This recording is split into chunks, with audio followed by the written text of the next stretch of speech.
I really can't have you coughing in the middle of this. Why why is the microphone so far from me? Because all your stupid shit is in the way. And you weren't moving it out of the way. I didn't know we were starting right now. Oh, did you want to start later? What? No, I mean, like, I would figure Good, because we're doing it right now. Hey! Hey! If you like this content, please subscribe. You can leave a comment. Like it. We're also on Anchor. We're on Anchor. Both of our podcasts are on Anchor. So if you're on the go and you want to listen instead of having to watch YouTube, you can find us there. It also works on Spotify as well. Yep. Thank you. Thanks. Garbage eggs. We're back. We lied to you. That's why it's called garbage. Yeah, that's us. Garbage eggs to the core. Fun. Yay. We said we were going to do this episode earlier. But then we did not. And we didn't. We just didn't. But hey, we kept on schedule with the Tuesday, Wednesday morning release of these. So there you go. So instead of lying to you this week, I'm just going to tell you, wait for next Tuesday for the next episode. We're very consistent with our schedule. It's just not the schedule we tell you it's going to be. It starts with a dream, a plan, a hope, and then the reality of it. And then you just get tired. Yeah, it's just going to fall apart. So, Chapter 4, Part 4. They're called parts. Yeah, I said they were called chapters. I think chapters would have made more sense. And I was wrong. It's parts. Yeah, Part 4 of Obi-Wan. This was a good one. I liked it. Mm-hmm. A lot of critics didn't. Why? Yeah, get another drink. It's so brutal. Just try to drink it as fast as you can so you don't have to taste it anymore. Yes. God, they didn't like it because they think it's boring. They think it's boring. But if you're a fan of Star Wars, which if you are, you're probably listening to this for that reason. Mm-hmm. And Fortress Inquisitus is just a really cool thing to see. It is. A lot of Empire stuff going on, espionage. Yeah, that's the thing. A lot of sneaking around. Yep. Like, the first half is sneaking around, which is plenty action, that's exciting enough.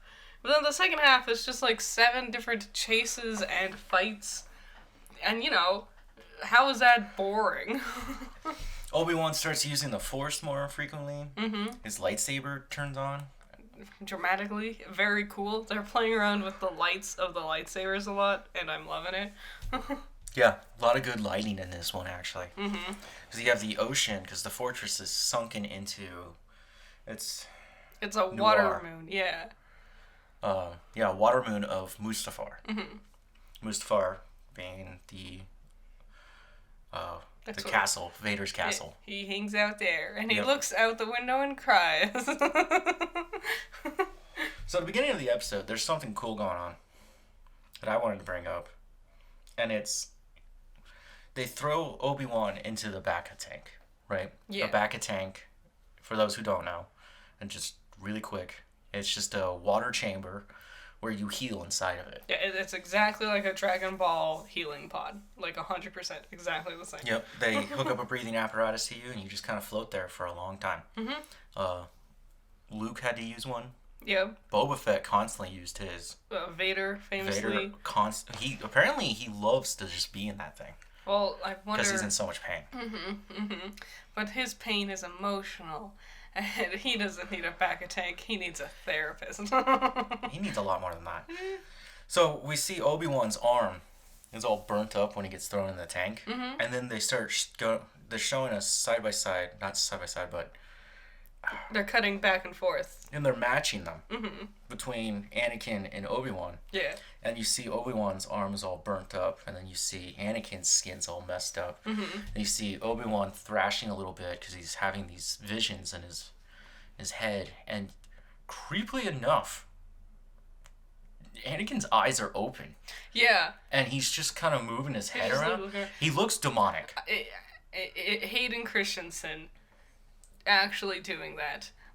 How could you open your... I can't even open my eyes. Well, he's got underwater. contacts on. But still, how do people open their eyes underwater? It's pretty easy. You just open your eyes. No. It's creepy when he's doing that. And then the cool part was they show their forearms. Mm-hmm. And when you see Anakin's forearm, he doesn't have one. Yeah. And then it shows Obi-Wan's forearm down to his fingers, and his fingers start moving. Mm-hmm. Which tells you he wants to get out. It was really clever, just cinematography. Yeah. It was great cinematography. And that's how you're going to start that one? Yeah. Awesome. Oh, but this one was boring. Yeah. I bet it's the same people who said that one was boring. I bet it's the same people who think when Obi-Wan says, "I wish I could tell you I was your father," that I bet it's the same people who are like, "Does that mean that he was supposed to, he liked Padme? You're ruining the character." It's like, no, you don't understand, like, nuance. just because a man says something in relation to a female character, that does not mean it has to be romantic. I was thinking about you can't call it really a love triangle, but I guess you could, between the three of them. Who's the three of them? Obi-Wan, Anakin, and Padme. Yeah, it's not a love triangle. It's not really, but they're all friends. Yeah. Obi-Wan would have had some idea that Anakin and Padme were doing it. Yeah. I mean, he called Anakin his brother, you know? Yeah, he should have had a pretty good idea what Anakin was doing. Yeah. Which now puts he Obi-Wan knew. at fault. He knew Padme was pregnant. Yeah, but then he finds out who the father is. Yeah. It's like, dude, if... There's no way this war was that preoccupying to you. I don't know. Maybe. They didn't see each other for years. I guess, yeah. Obi-Wan doesn't seem like he pays attention to much outside of his bubble. Yeah. That I thought was interesting. But Padme was his friend. Mm-hmm. And Anakin is his brother. And when they meet up in Mustafar in episode 3 at the end, he's horrified with Anakin for killing children. Yeah. For turning to the dark side. For killing younglings.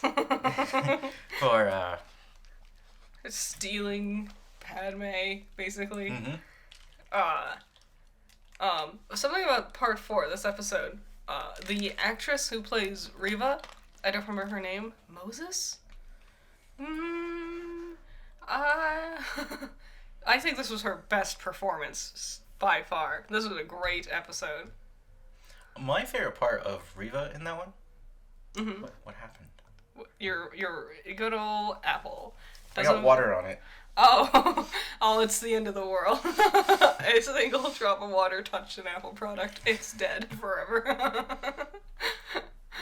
Jesus, where's the cast? Come on. It's a huge cast. So. Moses Ingram. I knew it was Moses. Nah, this was a great performance. Strange name for a girl. I think it's pretty. Interesting choice. Great performance. When she's interrogating Leia, there's some really cool moments in there. Mm-hmm. I know we're dropping all over the place. It's garbage eggs. Get used to it. Yeah. We tell you we're going to upload on days we don't upload. Sorry. She's interrogating Leia, telling her that Obi-Wan's dead. No one came for him. Mm-hmm. No one's coming for you. Then Reva tries to use the Force to read her mind. Yeah, is that what that was? Yes. And Leia was fighting back?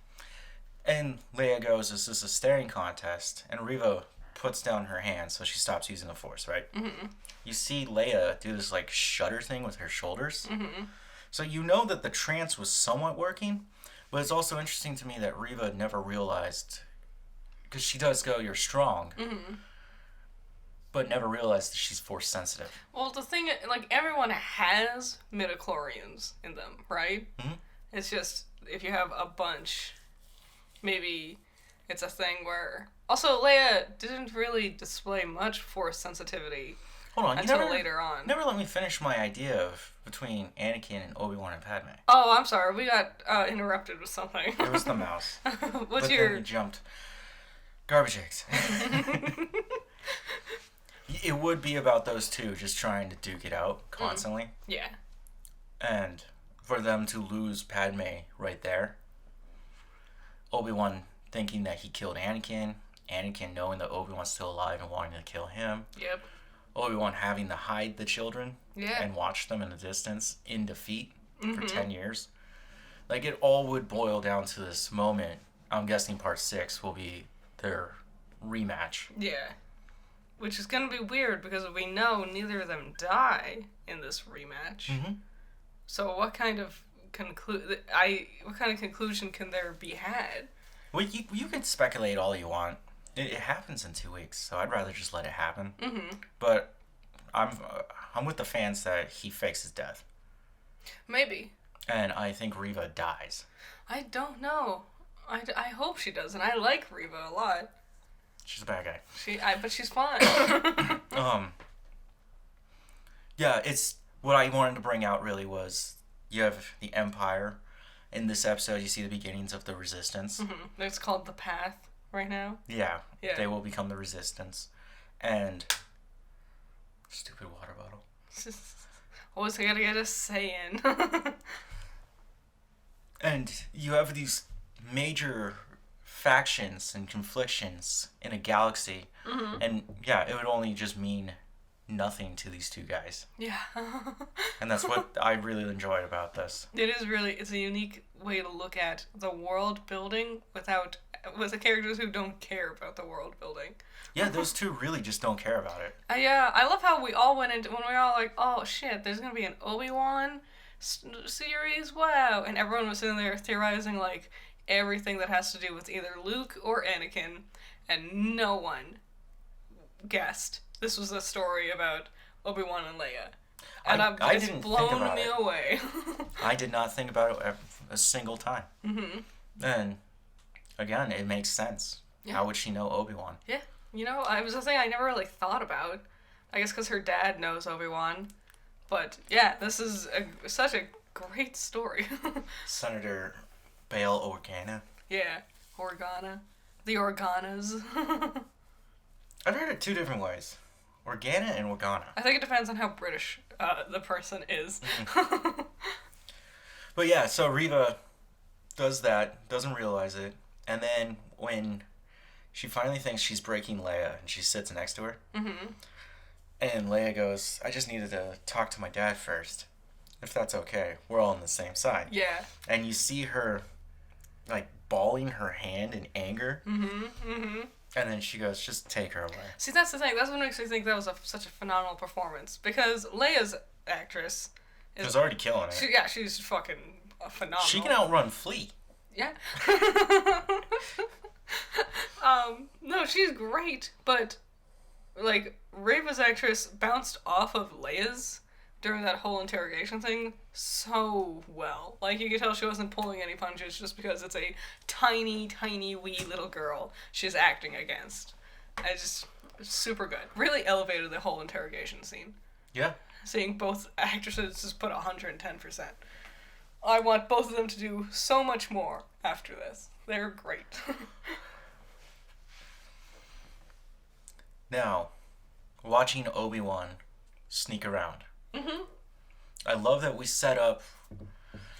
God, there's so many interesting things that they did. These weird hallways, they're all triangular shaped. Yeah. Because that's the Empire, they love triangles. They sure do. I mean, their giant ships are shaped like pizza. Which is weird because TIE fighters aren't triangular. Yeah, you think they would have got the X-Wing. Well, I guess when TIE fighters land, their wings have to fold in, so it looks like a triangle. Yeah, they do make a triangle when they land. I like Or TIE dock. fighters. I was always confused as a kid when I watched Star Wars because I liked the TIE fighters, so I just assumed that was the good guys. My logic, and what I've noticed by playing just some of the video games, when using a TIE fighter versus an X-Wing, the X-Wing can take off. A TIE fighter is slightly slower than it. But the X-Wing has 4 different blasters. Yeah, TIE fighters always suck. No, X-Wings. No, I mean TIE fighters. No, the TIE fighter has 2 or 4, but they're 2 and 2. It would make more sense to keep your barrels like that instead of having them all spread out everywhere. I suppose. I guess it depends on whether you want like a shotgun kind of thing, or a big AoE, or something a bit more precise and more powerful. What is an AoE? Area of effect. Oh. Sorry. Dropping the fucking 2010 gamer lingo. Yeah. There are different ships. Like, at the end we see the return of... I don't know if... Did you recognize them? The ones that the Path people had? Yeah. Nope. They looked cute. They're the little speeders that they used on Hoth. Oh. Nope, didn't even think about it. Yeah. A lot of, like, machinery in Star Wars I don't register much. They all tend to look real samey to me, unless they stand out a lot, like TIE Fighters or AT-ATs. The best ones ever. AT-ATs? Yeah, I used to call them AT-ATs. Just I always AT-AT. thought they were. AT-AT sounds cuter. What's the other one? The smaller one? Oh, The ATST? Yeah. Which you can't... But it's not stat. It's not ATST. It's ATST. Yeah. Why? Why? It's like Another technology thing Mm-hmm. was when the torture chamber for Leia. Yep. They used a similar device on Han Solo, Yep. and Kylo Ren used a similar device on Rey. Yeah. What does it do? Did we see what it does in any... Did we see how people get tortured? Because the way the prongs were moving in, it just looked like it was going to just, like, scoop out her eyes. And I hated it. Yeah, we never see it, but Star Wars never gets graphic. Yeah, the most violent they get is, I think, encasing Han and, what was it, Carbonite? Oh, I think one of the most violent moments, besides the implied death of children, Yes. which a lot of people were upset about. Which was like, yeah, he has to be a bad guy for a reason. Yeah, he's the villain. It's when people... And then he set up a daycare and saved the galaxy. It's when people... this blows me away. Like, when... Like, I've reviewed things on my channel that cover the topic of ableism. And I'll get stupid people in my comments. They're like, how can you say this was good? This promotes ableist ideas. It's like, no, it doesn't. The villains are the ableist ones. Do you watch Harry Potter and think, ah, yes, genocide is such a good idea? Because Voldemort does that. That's Voldemort. Whatever. Not a very originalistic idea. Like everything J.K. Rowling does, she just stole it from other properties. We're not here to talk about Harry Potter. I'm sorry. Someone did point out that Harry Potter is just Star Wars, but wizards instead of space wizards. Okay. What they really are, and here's the truth, they are Lord of the Rings ripoffs. That's it. There you go. Truth be said, I just said it to you. Here's the That's thing. the end of the podcast. Thanks for listening. Everything is a Lord of the Rings ripoff. If you look at it close enough. Game of Thrones. Mm-hmm. Aragon. Definitely Oh, Aragon. God, there's no forgiving it. Oof. But no, you got a lot of Lord of the Rings stuff going on in here. Mm-hmm. Different ages. Yeah, different races. Yep. It's the high fantasy idea. Yeah. Where were we? We were gushing about we were talking about the scooper, the eye scooper thing. Yeah, and the violence, how Yeah. graphic Star Wars has ever gotten. Mm-hmm. I would say when it's episode 4, Okay. when they're in Mos Eisley in the bar, Okay. and Luke is like trying to get a drink, and then that one alien guy is like messing with him, and he's like whatever, and turns back, and then the alien guy like rips on him, and it spins Luke around to look at him. Right, and the alien's getting aggressive. He if you don't remember him, he has like blue skin and fur, and then underneath where his chin would be looks like baby balls. Man, they really fucking designs for aliens in episode 4 were just off the wall. Anyways, Obi-Wan shows up, old Ben, and just pulls out his lightsaber really quick and cuts his arm off. You see it go land on the ground, the severed arm, and there's blood. Ooh, like, what color is the blood? Red. Wow! What? Holy Well, shit! here's a problem with that. It's alien blood. No. No. They don't care if it's alien blood. When a lightsaber cuts you, it cauterizes. Mm-hmm. So there was no need for the blood. Yeah. Which tells you George Lucas didn't think this whole thing out. That's Well, why we started in episode 4. 1,000,000%. Yeah. Like, with things, I always love it when there's things that people desperately try to, like, explain the retcon. And I'm like, it's clearly they didn't think of it yet. Another big mistake made was actually in this episode. Oh, really? Yeah. You saw it too. It bothered me the first time. Second time I called it out. When he's doing, it was a cool moment Who's when he? Obi-Wan. Sorry, I guess I assumed because it was the title of the show. Obi-Wan, he's rescuing Leia, and then the windows underwater start to crack, and he uses the force to hold it back long enough to flood out everyone else, and he runs out just in time. And they close the door behind him, and there's not a drop of water. Even on him? Nope. Or on the ground, and it would, with the amount of pressure and the force that's coming through, that door would have struggled to close, and the floor would have been flooded. I'm willing to believe the door closing smoothly, whatever space technology. But yeah, there should have been water somewhere splashing through while it was closing. Without a doubt. Yeah. But, everyone makes goofs. There was also a point where he's like, it was when Tala walked away, and he's like, "Are you still there?" And he sees like stormtroopers, and his leg is still out. And he like hops behind the thing, but it's like an entire hallway. They should have seen him from the moment they entered this long ass hallway. I can actually explain why he got away with that. Stormtroopers have those visors just obscure like all their peripheral vision. Exactly. Stormtroopers suck. That's why they can't hit anything. Yeah. They're just wearing like stunner shades that obscure all your sight. There was another thing that comes up. There's not just stormtroopers there. There's also purge troopers. Mm-hmm. Purge troopers wear black, and they are part of the command of Vader. But you were saying maybe Vader was already there? Mm-hmm. Because they follow Vader, around.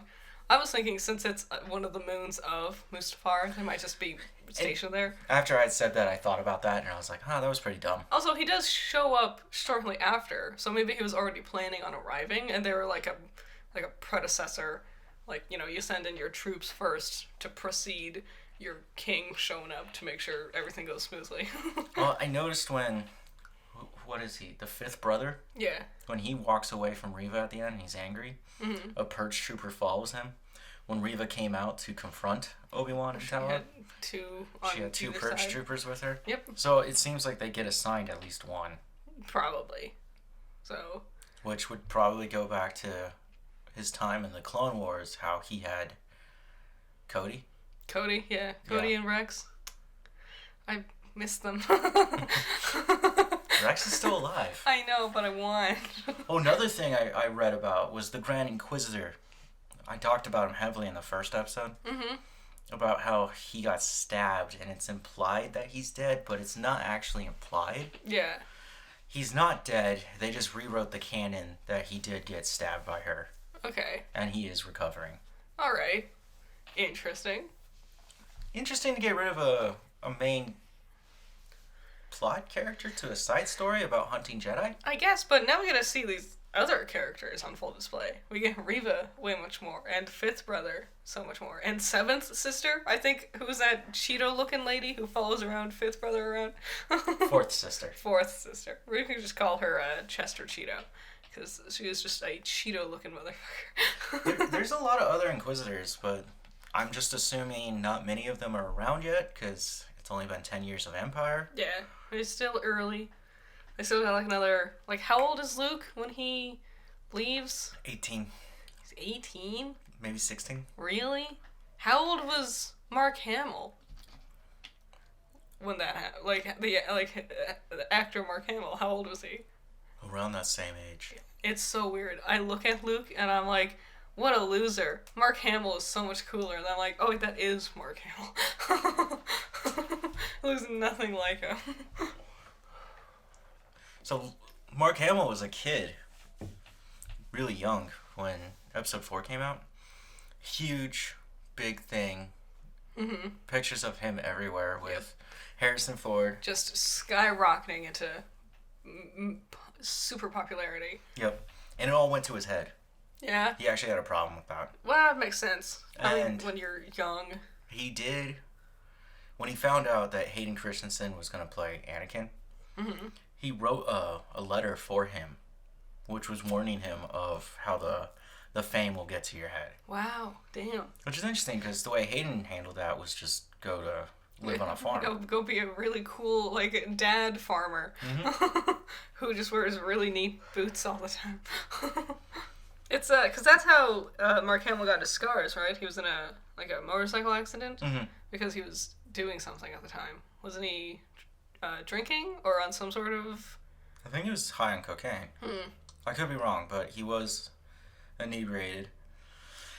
And because of how badly it damaged his face, he went into kind of like a reclusive hiding. Personally, I think he looks really nice with the scars. I think scars look cool. Well, that's also why he has a beard now. Yeah, I know he doesn't like it. Personally, I understand. He didn't really go into hiding, though. People just didn't realize that he was voicing the Joker. Which, when I think of Mark Hamill, I think of Joker first. And then I think of all the other things, because he voices lots of stuff. I hardly ever think of him as Luke. Luke is always, the last thing I think of. I think of Luke as just Luke. It doesn't help that Luke is... When I think of Star Wars, Luke is also the last thing I think of.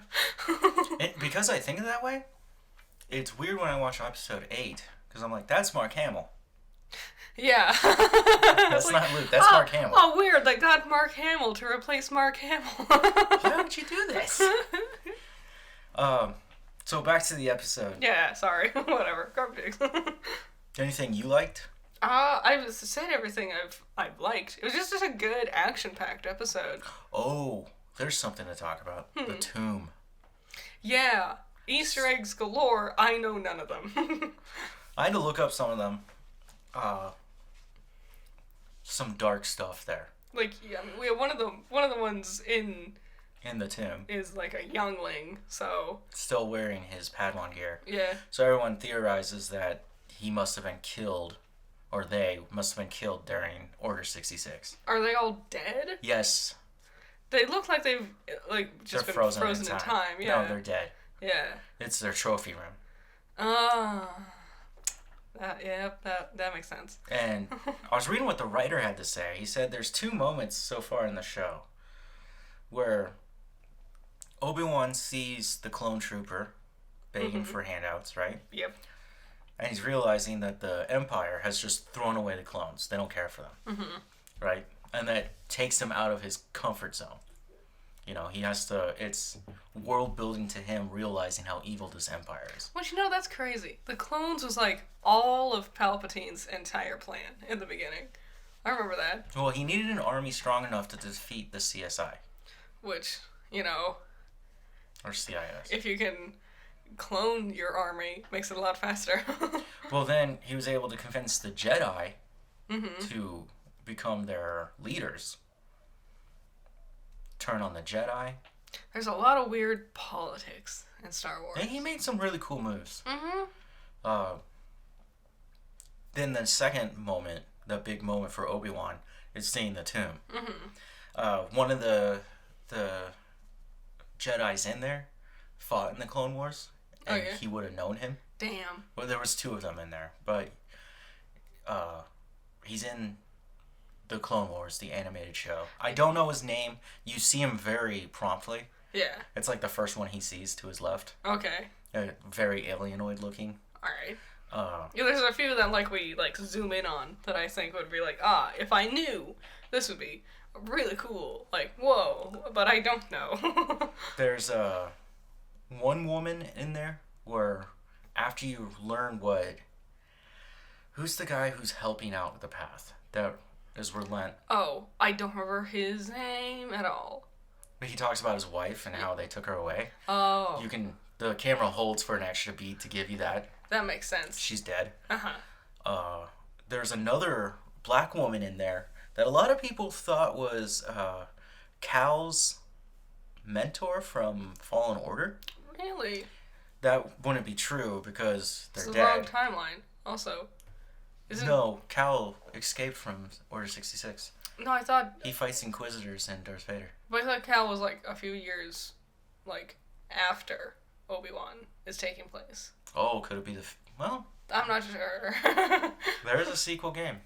Yeah. So... Yeah, that tomb is kind of a weird, creepy thing. Even the stormtroopers mention, this place gives me the creeps. Which, okay, that's something I wanted to talk about with the stormtroopers. They say things, and I've noticed this for the last couple of episodes. Sometimes they say things, and I swear to God, I think they're just, taking old voice clips from random video games or something. Because sometimes the things the stormtroopers say barely seem to apply to whatever it is that's happening. Like, it was when Obi-Wan, the lights go out, and he turns on his lightsaber, it kills the one stormtrooper, and then the other one's there. The other stormtrooper goes, "There's no way out of here." And then he says, "Stand your ground," as he points his gun randomly, and I'm like, that definitely sounds like just random video game voice clip. Wouldn't you be terrified?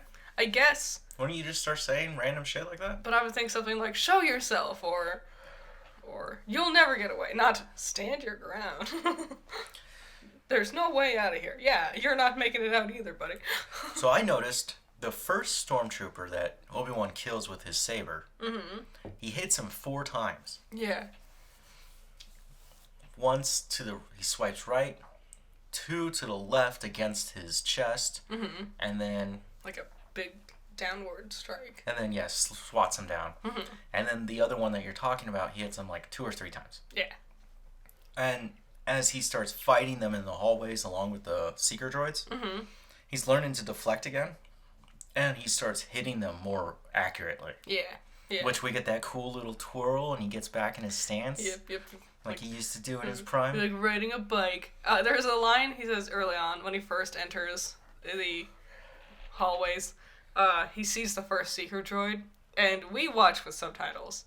If we didn't have subtitles, I, for the life of me, would have no idea. I don't think he finishes that sentence. What Ewan McGregor, because he says seeker droid really quietly, but it sounds like seconds. Yeah. And I was like, thank God for subtitles. I think it's the first episode. Reva's talking to Owen, and then it gets cut off because the 5th brother is like, "Let's go." And Reva says like one word, but like a whole sentence is in subtitle. Yeah, like it was interrupted by music and noises and the other character. I don't even think she finished the line. Maybe. That's what you always want to watch with subtitles, because then you catch things. And then you can also, like, learn how to spell people's names. As much as I love this series, there are some flaws.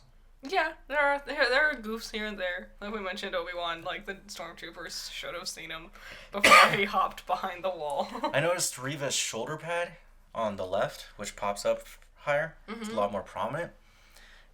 When she's upset at Leia and has her taken away, she moves her shoulder and you realize that's not actually solid plastic. It's fabric. Oh. That looks like solid plastic. Oh, like crumpled or something? Like how... It moves, yeah, in a funky way. You're like, only fabric would move that way. Well, that's kind of the charm to Star Wars. Like, they're, like, some of the fucking, like, effects hanging in, like, Anakin's bedroom in Episode 1 is, like, just, like, a badminton catcher thing that they just spray painted gold and cut in half or something. You know, they just have, like, random shit like that. And you look at some of the droids and stuff, and it's just like, that's just someone's trash can that they put upside down and glued some plates to the side of it. One of the biggest pioneers for building spaceships was Stanley Kubrick for Space Odyssey. Yeah. When you look at the set, you see these really cool shapes protruding, and they're all colored, and they match, right? And what they really were styrofoam plates, you know, like takeout boxes. Yeah. That they just glued to the ceiling and then spray painted. Yeah. That was all it was. Like, that's the magic of space, is you can get away with so much shit just by spray painting something chrome. Yeah. They did a lot of that in what is it, Mandalorian? With the graffiti. Well, that's another thing, because with also Mandalorian and Obi-Wan, they got smaller budgets. You know, they gotta do something. You gotta save your money for something for those big special effects. Yeah. When it comes to these other moments, yeah, your shoulder plate, it's gonna be made out of plastic, fabric-y shit. She could have 2 different versions, and they gave her that one because it's probably more comfortable with. And then when she's fighting, she probably has the other one. Yeah, something like that. Yeah. I those things, that's part of the charm for me. As long as it's not an egregious error. Like, I can forgive no water splashing into the next room while they were closing the door. It was just a hassle. Maybe. Because you got all those lights on the ground. Because they're shooting up on the walls. Yeah, so it just looked... It's triangular shaped. Just didn't look right or something. Yeah, also the effect of water hitting your ballast would blow it up. Mm-hmm. So, it's only so much you could do. But it's fine. It's a sci-fi thing. Yeah. What did you think of Vader at the end? I forgot. He's like 9 feet tall, right? Yeah. I forgot. I forgot that, and then he's like talking down at Reva, and I was like, she's already tall-ish. Damn. He can be really intimidating. Isn't Ewan like 5'8"? Something like that. But average size. I noticed he's really small in those hallways. Yeah. And Leia's not that much, like, shorter than him. Well, it makes sense. She isn't. She stands up to his waist, a little above. Yeah. No, it makes sense, like, in universe, to have really tall hallways because Vader is this 9-foot-tall monster. Yeah, walking around.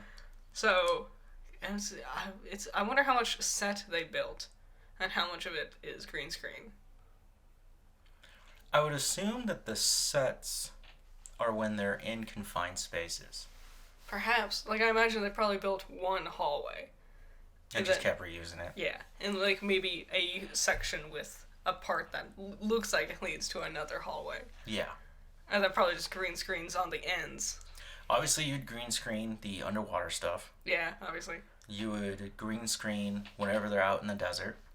Green screen when they're outside and it's like that ocean stuff. Mm-hmm. Lots of green screen. Anytime you see space, that's a green screen. No. Yes. NASA built those. Yeah. NASA built space. Duh. We live on a flat planet. It's shaped in a disk. The sun and the moon are simply giant space lights. Yeah, from the aliens that helped build the pyramids. Well, in reality, we're actually stuck in a bubble. And we're a Matrix-esque simulation. Yep. Sure are. I just don't feel in the mood to keep going up. It's so easy to. Just say shit. Oh, when I was younger, I used to be able to do it. I convinced people that I was a flat earther. You did. It was great. To the point, like, you convinced my parents you were a flat earther. And I'm not. And then they were, like, concerned. They were like, I don't know about that guy. And I was like, he's joking.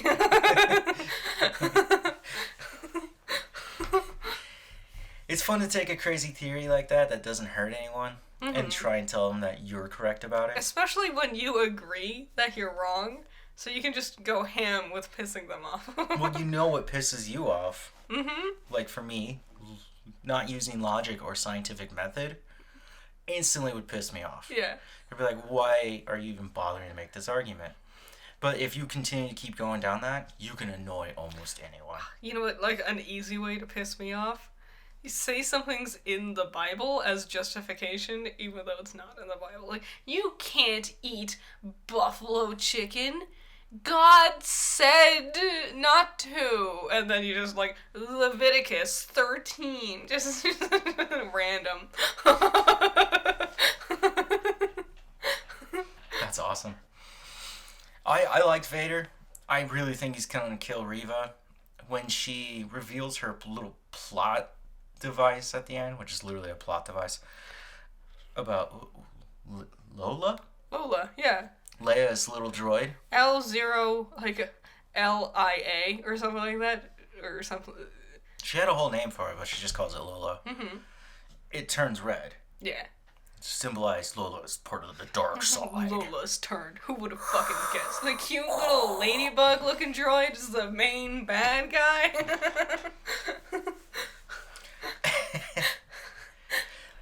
It makes sense why Lola didn't stick around. The first viewing of it, I was pissed. I was like, really? So, lazy ass writing. No. We're just gonna throw it in there. That's not lazy. That makes perfect sense. Well, I was looking for the moment when Reva would have done that, and that's right after she takes her away. Yeah. Which we want to focus on that. We'd focus on Leia to get the more interesting story. Yes. Yeah. But there are strings behind it that I see are being pulled. Mm-hmm. And kind of interesting. Like, Reva lets them get away. right? Yeah. She says that. After. Yeah, looking at her, you can tell she wasn't planning on letting them get away, but she did have a backup in case they did get away. Yeah, and then fifth brother goes, stop them. So she just force picks up some battery thing and chucks it at the wrong ship. Mm-hmm. Well, the closer ship, you know. She couldn't reach the one Obi-Wan was in by then. There are far greater Jedis who could have ripped that ship out of the sky. Well, she's not that good of a Jedi, is she? Siths as well. Siths are just bad at being Siths. I enjoyed the episode. I'm excited. We're almost done with this thing. Mm-hmm. I feel like next episode's probably going to be a lot of exposition. I think it's going to be a lot of, like there's going to be some heartfelt moments with Obi-Wan and Leia. I think we're going to get a lot of exposition to explain why we're going to get to the final battle. And I think we're going to get a full backstory for Reva in the next episode. I don't think any action's going to happen. I think it's going to be all talking. Well, there could be action. Maybe like a little bit of something. Her training to be an Inquisitor. Maybe teach Leia how to shoot. That was something she mentioned in episode 2, part 2, or maybe part 3, when she saw Tala, and Tala was like, I put my shooter on the other side because it's a faster draw. And then Leia's like, maybe you can teach me how to shoot. And Obi-Wan was like, don't bother her. I'm an old man. Come over here. I was wondering about Tala, where we're going to go with that character. Because I was trying to remember. Padme had older women to talk to, Mm-hmm. right? Who she would have seen as advisors. Yeah. I don't think Leia had anything like that. No. Or did she? I don't think we saw enough of her in, like, the political setting to know if she had anything like that. Yeah. So, you know, I don't know. I was just wondering if Tala would have just gone back to Alderaan with her. Maybe. And just lived there with her. That'd be pretty cool. And she would have been her. Or help join the path and turn into the rebellion that we know and love. Okay. No. What would have to definitely happen at the end is Obi-Wan returns Leia. Mm-hmm. And tells Senator Organa about what's going on. And then he would go, it's time to build the Resistance. Yeah. Because the first planet that Vader destroys with the Death Star is Alderaan. Yeah. For a reason. Yeah. Which was their home base. Yeah. So, that's where you would have to leave it off. I suppose I don't see this getting a second season. No, it's supposed to be just this one-time thing. Good. Because I don't think you could stretch this out into 2 or 3 seasons. I don't think you're supposed to. Yeah, exactly. But the next one is Andor. Andor? Yeah. Is that the name of the episode, or? No. Andor, the show. Oh. Who leads the Rogue One? Oh, yeah, that one. Yeah, that's that one trailer. We saw it. It would be the natural sequel to this. Mm-hmm. Is to tell, do a little time skip and tell a story of a rebel. Yeah. I hope it's good. Me too. I'm not this interested in the character, but I wasn't interested in Mando to begin with either. I hope it's very politically driven. Oh man, I would love for politics driven. I like the politics stuff. It's fun. Mm-hmm. But yeah, so that was the episode this week. Was there anything you guys liked? Something that we missed out on? Do you think this episode was boring or bad, or do you agree with us and think it was plenty action-packed? Yeah. Tell us in the comments. I'll definitely read them. Thoughts and theories about how you think the next episodes are going to go? Yeah. So. It's been Garbage Eggs. Yeah. Bye-bye. Bye.